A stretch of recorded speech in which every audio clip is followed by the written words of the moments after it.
परिचय। पिंकी, उस यूकेलिप्टस के पेड़ को देखो, वो कितना ऊंचा है। हाँ दीदी, लेकिन क्या छोटे वृक्षों की तरह इन वृक्षों में भी सभी पदार्थ विसरण तथा सक्रिय परिवहन के द्वारा गमन करते हैं? हाँ, लेकिन केवल विसरण तथा सक्रिय परिवहन के द्वारा नहीं, वास्तव में ये प्रक्रियाएं मंद होती हैं। तो दूसरी प्रक्रियाएं कौन सी हैं? आओ, मैं तुम्हें इन प्रक्रियाओं के बारे में बताऊं।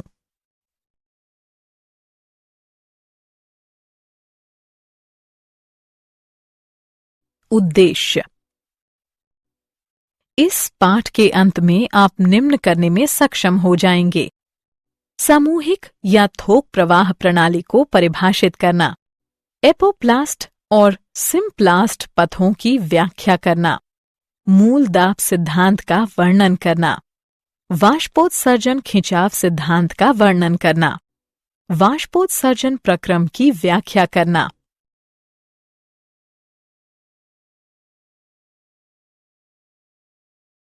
लंबी दूरी तक जल का परिवहन। परिचय। मित्रों, जैसे कि हम सभी जानते हैं कि छोटी दूरियों तक पदार्थ विसरण तथा कोशिका द्रव्य प्रवाह के माध्यम से सक्रिय परिवहन द्वारा पहुंचाए जाते हैं। किसी पादप में लंबी दूरी तक पदार्थों का परिवहन केवल विसरण द्वारा नहीं किया जा सकता। विसरण एक मंद प्रक्रिया है। यह अणुओं का केवल छोटी दूरियों तक संचलन कर सकती है। उदाहरण के लिए एक प्रतिरूपी पादप कोशिका लगभग 50 माइक्रोमीटर के आर पार अणु को गति करने में लगभग 2.5 सेकंड का समय लेती है। कुछ वृक्ष 50 फीट तक ऊंचे होते हैं, इसलिए हम सोच सकते हैं कि केवल विसरण के माध्यम से पादप में 25 से 30 फीट की दूरी तक अणुओं को गमन करने में कितने वर्षों का समय लगेगा। कुछ बार उत्पादन या अवशोषण एवं संग्रहण के स्थान एक दूसरे से बहुत अधिक दूरी पर होते हैं, इसलिए विसरण या सक्रिय परिवहन पर्याप्त सिद्ध नहीं होता है।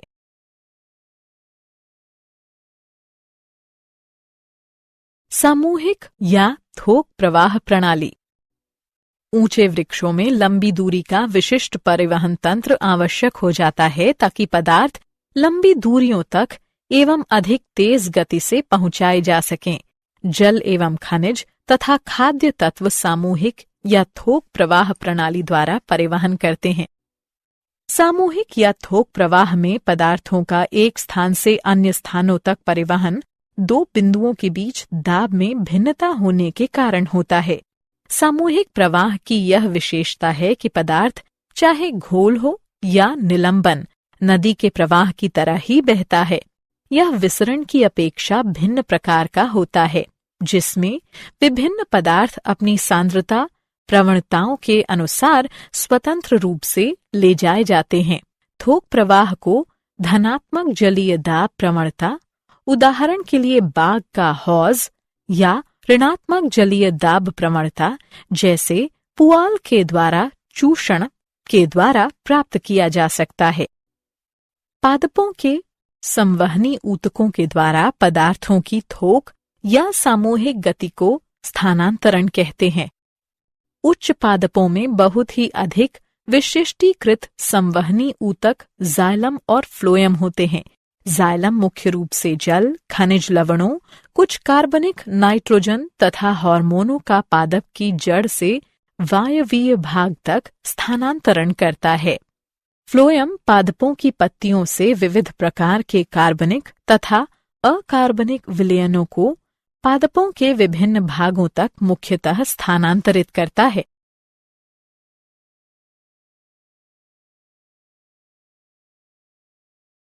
पादप जल कैसे अवशोषित करते हैं?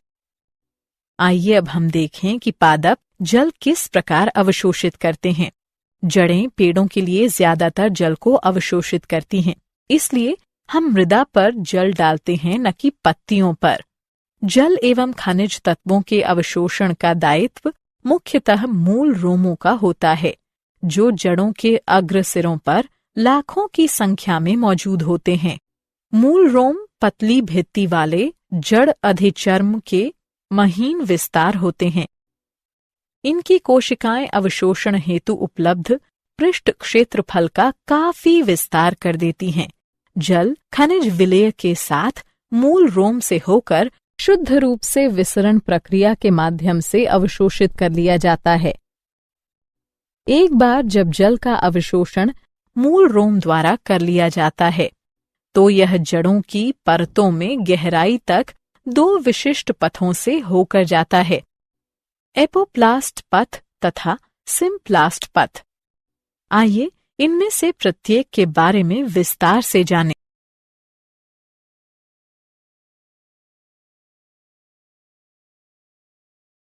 एपोप्लास्ट पथ। एपोप्लास्ट निकटवर्ती कोशिका भित्ति का तंत्र है जो जड़ों के अंतःसत्वचा में मौजूद कैस्पेरी पट्टियों को छोड़कर पूरे पौधे में फैला रहता है। जल का एपोप्लास्टिक परिवहन केवल अंतरकोशिकीय अवकाशों व कोशिकाओं की भित्ति के माध्यम से होता है। एपोप्लास्ट से होकर परिवहन कोशिका झिल्ली को पार नहीं करता। यह गति प्रवणता पर निर्भर रहती है। एपोप्लास्ट जल के परिवहन में कोई बाधा नहीं उत्पन्न करता और जल परिवहन सामूहिक प्रवाह के माध्यम से होता रहता है। जैसे ही जल अंतरकोशिकी गुहा या वातावरण में वाष्पित होता है तो एपोप्लास्ट के सतत जल प्रवाह में तनाव उत्पन्न हो जाता है। अतः जल के असंजक एवं संसक्ति गुणों के कारण जल का सामूहिक प्रवाह होता रहता है।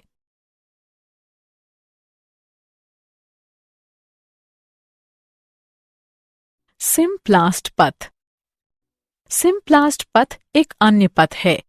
सिम्प्लास्ट तंत्र अंतः संबंधित जीव द्रव्य का तंत्र है।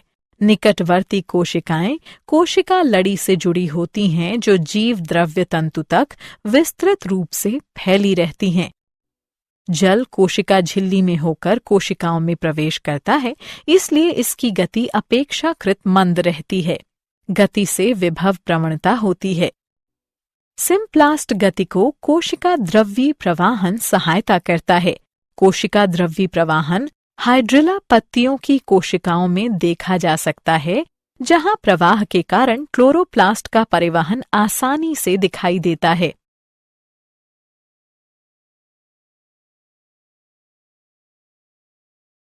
एपोप्लास्ट और सिम्प्लास्ट पथ। जड़ों में अधिकतर जल प्रवाह एपोप्लास्ट के माध्यम से उत्पन्न होता है। चूंकि वल्कुट कोशिकाएं शिथिलतापूर्वक आबद्ध होती हैं, अतः ये जल की गति में कोई प्रतिरोध उत्पन्न नहीं करती।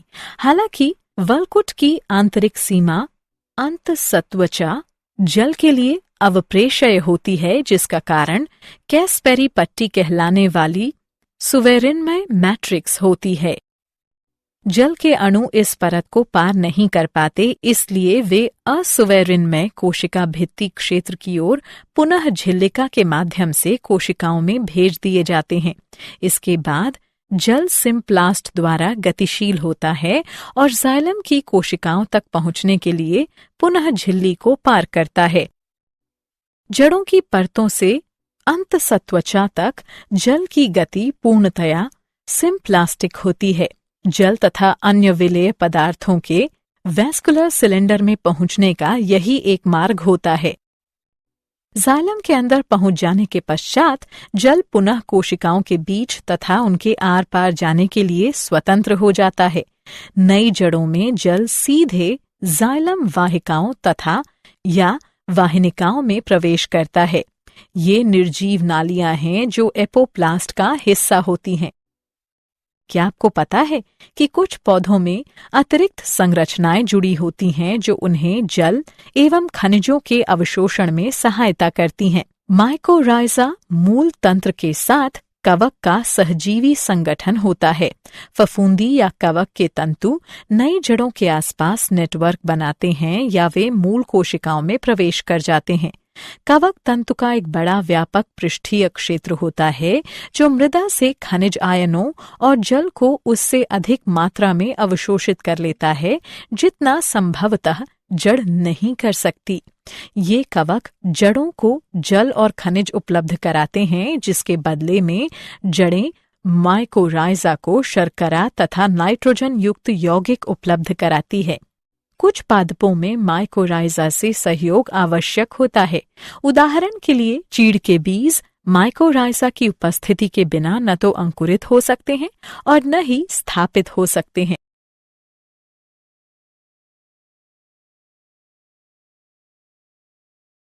मूल दाब सिद्धांत। अभी तक हमने देखा कि पादप मृदा से जल का कैसे अवशोषण करते हैं और संवहनी ऊतकों में इसे कैसे पहुंचाते हैं। अब हम ये जानने का प्रयास करेंगे कि जल का परिवहन पादप के विभिन्न भागों तक कैसे किया जाता है। मृदा से विविध आयन जड़ों के संवहनी ऊतकों तक सक्रियता से परिवहनित किए जाते हैं। उसके साथ जल अपनी विभव प्रवणता के साथ इसी प्रक्रिया का अनुसरण करता है और जाइलम के अंदर दाब बढ़ा देता है। यह धनात्मक दाब ही मूल दाब कहलाता है और तने में कम ऊंचाई तक जल को धकेलने के लिए उत्तरदायी होता है। मूल दाब के प्रभाव रात में तथा प्रातःकाल के समय देखे जा सकते हैं, जब वाष्पोत्सर्जन कम हो और अतिरिक्त जल घास की पत्तियों तथा अनेक शाकीय पादपों की पत्तियों के सिरों पर शिराओं के विशिष्ट रंध्रों के परितः बूंदों के रूप में एकत्र हो जाता है। इस प्रकार द्रव के रूप में जल का हौस बिंदुस्राव कहलाता है।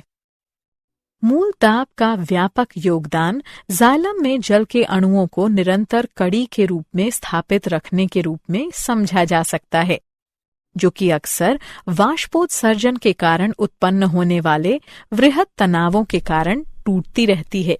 अधिकांश जल को परिवहनित करने में मूल दाब का कोई अर्थ नहीं है। अधिकांश पौधों की आवश्यकता वाष्पोत्सर्जनित खिंचाव से पूरी हो जाती है।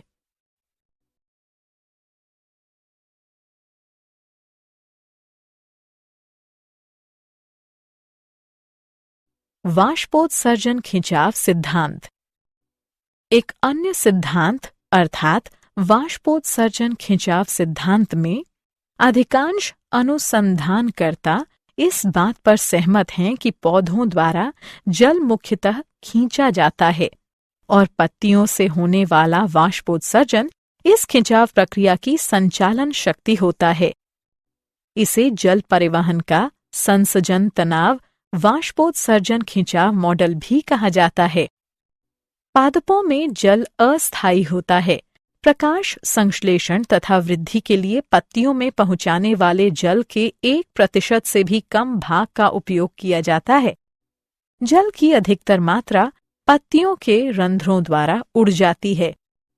जल की यह क्षति वाष्पोत्सर्जन कहलाती है।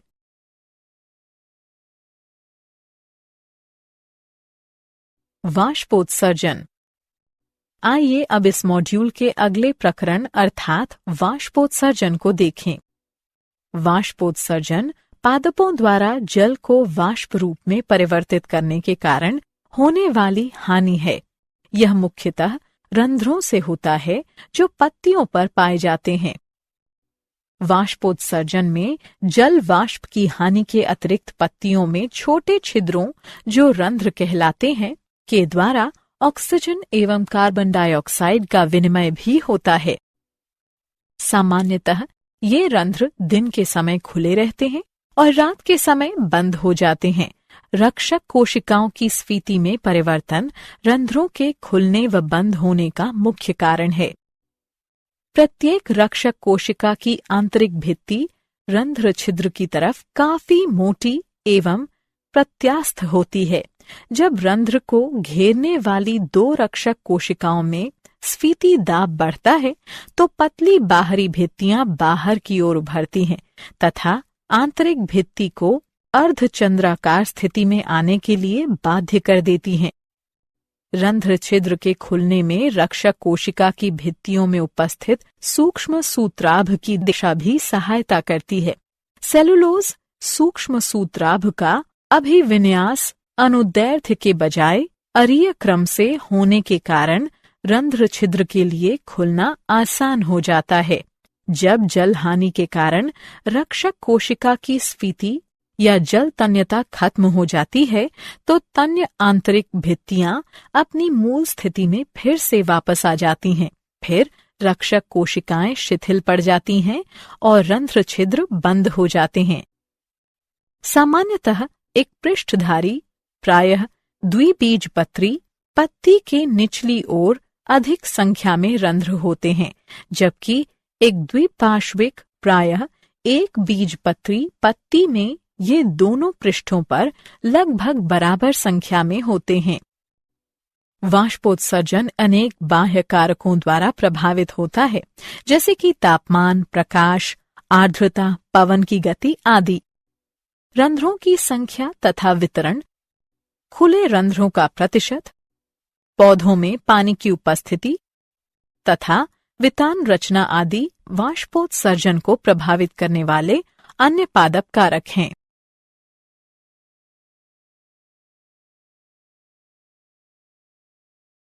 वाष्पोत्सर्जन।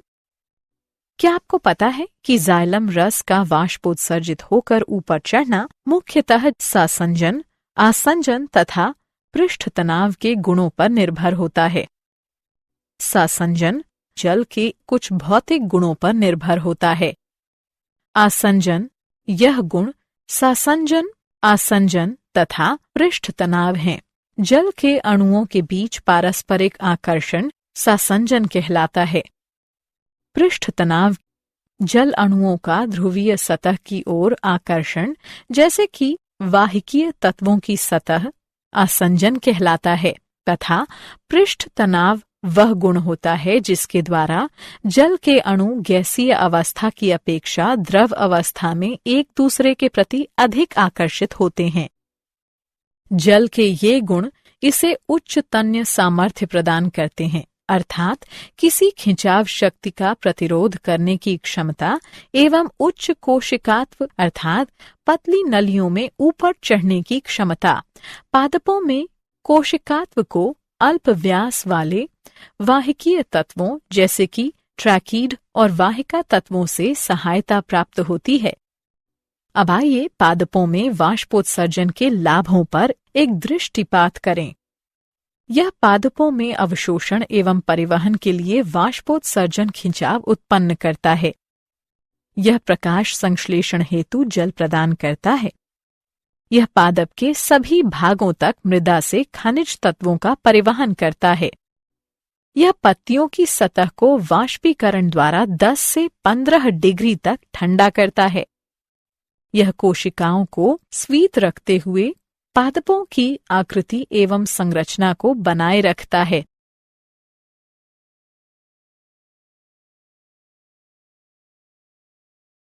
सारांश।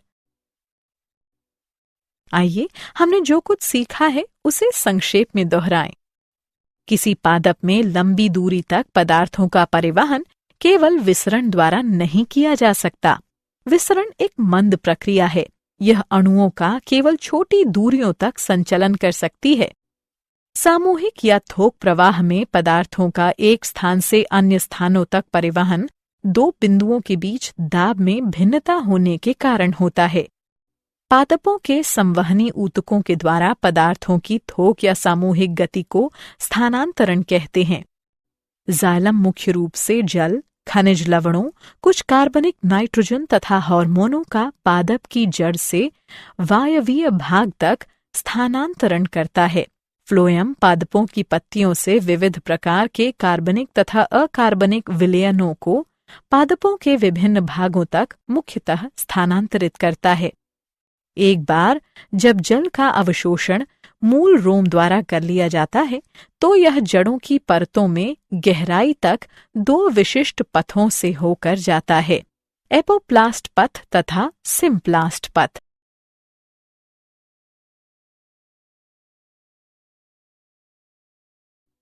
एपोप्लास्ट निकटवर्ती कोशिका भित्ति का तंत्र है जो जड़ों के अंत सत्वचा में मौजूद कैस्पेरी पट्टियों को छोड़कर पूरे पौधे में फैला रहता है। सिम्प्लास्ट तंत्र अंतः संबंधित जीव द्रव्य का तंत्र है। सिम्प्लास्ट गति के दौरान जल कोशिकाओं से उनके कोशिका द्रव्य से होकर गमन करता है। अंतर कोशिकीय गमन प्लाज्मोडेस्माटा द्वारा होता है। मृदा से विविध आयन जड़ों के संवहनी ऊतकों तक सक्रियता से परिवहनित किए जाते हैं। उसके साथ जल अपनी विभव प्रवणता के साथ इसी प्रक्रिया का अनुसरण करता है और जाइलम के अंदर दाब बढ़ा देता है।